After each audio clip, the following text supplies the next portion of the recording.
আলহামদুলিল্লাহ, অবশেষে $50 থেকে $100 চ্যালেঞ্জ পূরণ করে ফেললাম।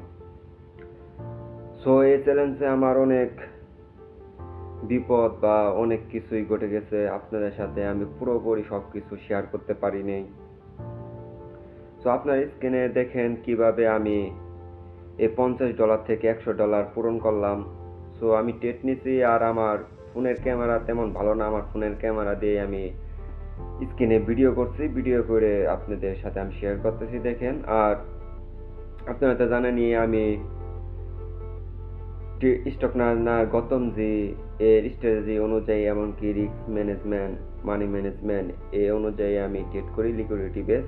সো দেখা যাক, $50 থেকে $100 করে ফেললাম। আর সবচেয়ে বড় কথা হচ্ছে যে আমি একটা ট্রেড নিয়েছি, স্ক্রিনে যে ট্রেডটা দেখতেছেন এই ট্রেডটা আমি $19 মতন প্রফিট করছি। তারপর আবার ছোট ছোট ট্রেড নিয়েছি। সো আমার মোট ক্যাপিটাল প্রফিট হয়েছে $45। আর ছোট ছোট 2-3টা ট্রেড নিয়েছি, ওটা আমি ভিডিও করতে পারি নাই। আমার মোট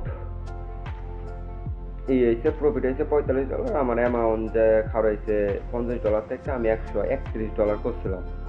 তারপরে আমি $11 মতন লস খাই, আমার আরও লস $11-12 মতন লস খাই। প্রফিট হওয়ার পরে কনফিডেন্স বাইরে গেছিল, ওভারটেক করছি, $11-12 মতো লস খাইছি। আর না আমার দেন $117 আছে এখন আপাতত, যে কারণে $50 থেকে $100 চ্যালেঞ্জ নিচ্ছি, পূরণ করে ফেলছি। সো আপনারা দেখতেই পাচ্ছেন স্ক্রিনে আমি আরেকটা চ্যালেঞ্জ নিব। সো আরেকটা চ্যালেঞ্জ ইনশাল্লাহ কি নিব আপনাদের সাথে শেয়ার করবই, যে কত ডলার থেকে কত ডলার বানাবো। সো আমি চেষ্টা করতেছি যে ছোট ক্যাপিটাল গ্রো করা, কারণ ছোট ক্যাপিটাল যদি আমি গ্রো করতে পারি তাহলে বড় ক্যাপিটাল রিস্ক অর্থাৎ লট সাইজ বাড়ায় আস্তে আস্তে বড় ক্যাপিটাল গ্রো করতে পারবো। কিন্তু প্রথম ট্রেডারের স্বপ্নই হচ্ছে যে ছোট ক্যাপিটালকে আস্তে আস্তে গ্রো করে বড় ক্যাপিটাল, অর্থাৎ যার কাছে একদম ক্যাপিটাল নাই, $50 $100 আছে, তারা প্রথম 50 বা $100 থেকে $1000 করবে, তারপরে তো একটা কনফিডেন্স আসবে, ওই কনফিডেন্স নিয়েই তো আস্তে আস্তে তিনি বা আমি বড় কিছু করতে পারবো। দেখা যাক, এটাই আমার ফার্স্ট ডিপোজিট, আপনারা জানেনই, দেখা যাক কি হয়।